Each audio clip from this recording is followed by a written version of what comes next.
Welcome back to Daily Flash. I'm Mitch English. Listen, I'm sure you've seen all the signs and you're probably wondering, are gas prices ever going to drop? Well, in today's Car Smarts, Lauren Fix, the car coach, has the answer, well, that no one wants to actually hear. Could gas prices get any higher? Yes, they can, and it's expected that gas and diesel prices will continue to increase. Federal officials are looking for ways to reduce the pain at the pump as gas and diesel prices continue to soar. As Americans get ready for road trips, not just for Labor Day, but throughout the whole year, all drivers need some relief at the pump because everything is getting more expensive. Congress is looking at a 3-month pause on its federal gasoline and diesel taxes, but that doesn't seem likely. The 18.4-cent federal gas tax, which helps fund infrastructure work, could be dropped if Congress voted to approve that. Congressmen on both sides of the aisle are not likely to agree and reject the White House effort to suspend the federal gasoline tax. Now, drivers once again are feeling this pinch like we had last year and the year before when fueling their vehicles, with the average price of a gallon of regular gasoline in the U.S. jumping from $3.83 to $4.60, depending on what grade. That's up nearly 30 cents from a month ago. And diesel, its average is $4.36. Again, that's up as well.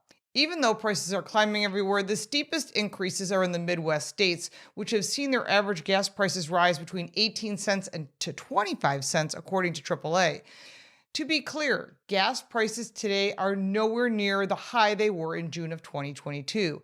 And when they reach a record high of $4.62 a gallon, that's when we got a real problem. Typically, when gas prices increase, the main culprit is the cost of oil. And this month, however, oil prices are only part of the story. And here are 3 reasons gasoline prices are going up. High temperatures. We're all seeing high temperatures, and July was one of the hottest months on record for many parts of the nation, including Arizona, Texas, New Mexico, and even Michigan had some very high temperatures.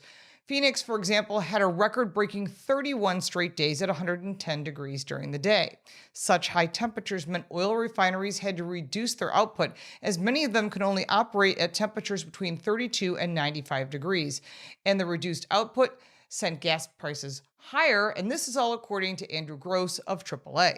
Rising oil prices and crude oil prices have recently hovered around $80 a barrel. That's up from $70 a barrel just a month ago.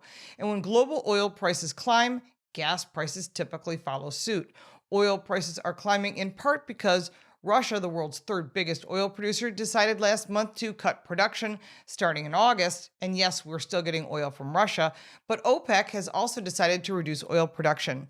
It's important to note that analysts at investment bank USB expect crude oil prices to increase $85 to $90 a barrel in the coming months amidst rising oil demand. This is going to make prices at the pump much higher for everybody. Falling oil production from Saudi Arabia, the 2nd largest oil producer, also cut its oil exports last month, and we are still getting oil from them, and it slashed production by 1 million barrels per day, hoping to keep oil prices elevated because they make more money that way. What this really means is higher gas prices for us until we decide to drill more oil here and become energy independent like we had in the past. Now, even if you don't own a gasoline-powered vehicle, you're going to pay the price as goods are constantly being transported by gasoline and diesel-powered vehicles. That means everything's about to get more expensive. Make sure to check your budget. I'm Lauren Fix, and you can find this information on my website, carcoachreports.com and dailyflashshow.com.